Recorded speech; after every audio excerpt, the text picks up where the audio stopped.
It's another day. It's another three things. Today, we're going to talk about the three ways to develop consistency in your routine. Abinin mo, ang pinakalisod yun sa tanan para nako is how to be consistent. Mao man ni ang, I don't know, with others, but it is my personal struggle. And somehow we're going to take a look at into this one today so that at least we will be able to know what are the things that we need to develop. Number one, start small and build momentum. Now, consistency thrives when you begin with manageable steps. Instead of trying anong mga dagko kayo ng mga butang, why not start on making 1, 2, or 3 steps? Then eventually, ma-develop ni into a habit. As this becomes natural, gradually, makita nimo na you are actually expanding it. Number 2, anchor your habits to existing routines. Now, the easiest way to stay consistent is to tie new actions to things you already do. Now, sa aning pamagi, this will create as the so-called habit triggers that reminds you naturally without relying solely on motivation.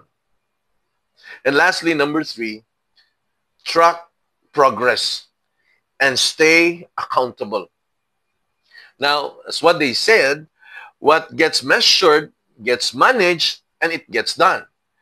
Keeping track of your routines, whether in a planner, journal, or sa simple na lang pamagi, in a piece of notebook, keep you aware of your progress. Makita nimo ba kung asa nakadapita sa imuhang journey to becoming a consistent person? Accountability, probably coming from a friend, a mentor, or probably you're gonna build a community of the same like or the same minded people. In this way, it will also strengthen you, not just you, but also the rest of your community. Serves as a follow-through para nimo ba? Now, if I am gonna put some takeaways in all of these, number 1, if you want to start something, no matter how little it is, commit. Even a portion of that time, your time on a day. Start 5, 10, 15 minutes until eventually you will be able to grow this into a habit. Number 2, pray. Develop prayer habit so that in this way, you've got the Holy Spirit to help you accomplish those things.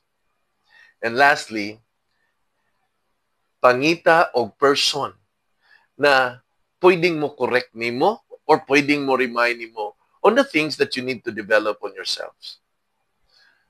The greatest takeaway that I can share, consistency is less about perfection and more about persistence.